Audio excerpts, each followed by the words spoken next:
We are on Makkot Perak Aleph, Mishnah Yud, 10th Mishnah, in the first chapter, Masechet Makkot. So we've learned, I mentioned, that Masechet Makkot is widely considered to be an extension of Masechet Sanhedrin. And this Mishnah is actually a great example of why that is. Or more than why that is, how that is, because we're going to see a bunch of halachot that are connected to Sanhedrin.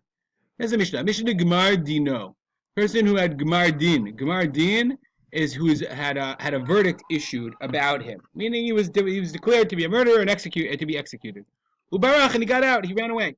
Ubalik deoto beitin. They bring him before the same beitin. And so Turin and Dino. We don't reevaluate his din, meaning we know who he is. We don't negate his conviction. We don't reopen the case. Okay. So then what do? And so therefore we execute him. But so what happens? So says the Mishnah, so what happens if a guy ran away, but then they find him, like he runs away, he doesn't come back to he was declared a murderer in Akko, and he ran away from Akko. So now they catch him in Yavne. So any place where two witnesses will come up and say, we testify about this guy, that he was declared, he was convicted of him being a murderer in Beit Dino Shoploni, in the Beit Din of Rav whatever in Akko. Uploni Adam, and such are his witnesses.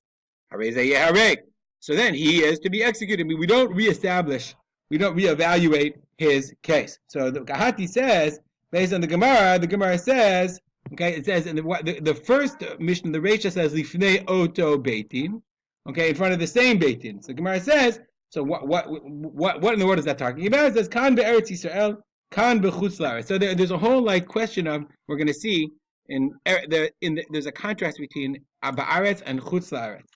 Okay, so if he ran away from Eretz Yisrael to Chutz La'aretz, then the Braita says in the Gemara, Ein so Trinatino, we assume that Eretz Yisrael got it right.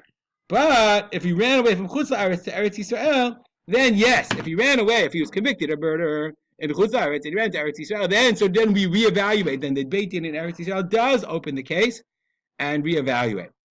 Says the Mishnah, Sanhedrin no heget ba'aretz u'b'chutz la'aretz. You can have a Sanhedrin whether both in Eretz Yisrael and Chutz La'aretz. So the Bartanura explains, very important. Sanhedrin has smuchin ba'aretz. Remember we talked about this. I have smuchin. They had to have smicha ba'aretz. Yesh le'mashut dine dadun dine knasot udine nefashot. So a Sanhedrin is 23. This is the mini court of 23. Meaning in every community you can have a regular beit din of 3.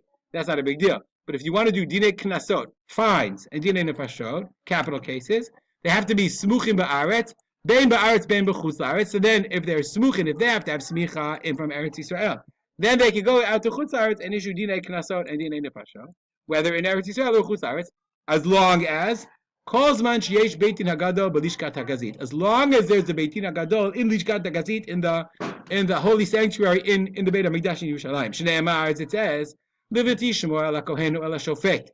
That's from the Pasuk Dvarim. You didn't listen to the Kohen or the Shofet. Meaning, we learn out, Bizman Sheyesh Kohen Maki Balgabe Bizbeach, when there's a Kohen offering a korbanot on the mizbeach, then you can adjudicate capital crimes. Because remember, it says ela kohen or ela shofet. The Torah explicitly makes a connection between the kohen and the shofet. That the authority of every court, of every Sanhedrin, and even of every small beitin, emanates from the Sanhedrin in Lishkat HaGazit, and from the fact there is a Sanhedrin in the Beit HaMikdash in Eretz Yisrael. Without a Sanhedrin in Eretz Yisrael, then there is no Sanhedrin outside, which illustrates the critical halachic significance of Eretz Yisrael, not only for courts in Eretz Yisrael, but the idea that it's an extension of the courts even all around the world.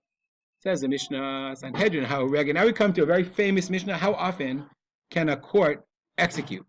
Sanhedrin, how regular, achad b'shavua nikret chavalanit. Very famous. Once a shavua, not once a week. Once every 7 years, a court that executes once every 7 years is called chavlanit. Chavlanit is called murderous. It's called, chavlanit. Let's look up that word. Here we go. Chavlanit, a court which does not spare human lives. Tyrannical, that's the word. Tyrannical, that's a good word. Okay. Once every 7 years, which is not very often. Lezer ben Azariah Omer, Echad l'shiv'im shana, not once every 7 years, once every 70 years. Rabbi Tafan, Rabbi Akiva Omrim, Rabbi Tafan, Rabbi Akiva said, Ilu hayinu b'Sanhedrin. We were in the Sanhedrin ourselves. Lo neo gadam olam. Nobody would ever get killed. Why would nobody be killed? Sheyivdeku edim b'davar shelo yadu l'Hashem. They would always, you could always remember we said there's drisha and chakira, and they could always ask additional questions, and then get them to answer things they don't know how to answer. What did you see? Was the guy maybe dying? Maybe you say, no, he was fine. Maybe at the point, maybe he was wounded already, where he killed him, etc., etc. Meaning, how much did you see? Did you see the exact thing? What color were his clothes? And they could always trip up the witnesses. So therefore, if they were not in favor of. There's very, very strong evidence that they were not in favor of capital punishment. They said, yes, capital punishment exists in the Torah, but that doesn't mean you have to use it, which is a very, very fascinating halachic construct. Shimon Gamliel Omer, Rabban Shimon Gamliel says, Af hein maribim shofchem damim b'Yisrael. Even then, I don't agree with that. Af hein, meaning, if it was true, that Rabbi Lezer, Rabbi Akiva, they are marbin, they are increasing murder in Israel, meaning there's no deterrent. It's part of the reason of capital punishment. Mitoch kach en mechalin ha-reshaim.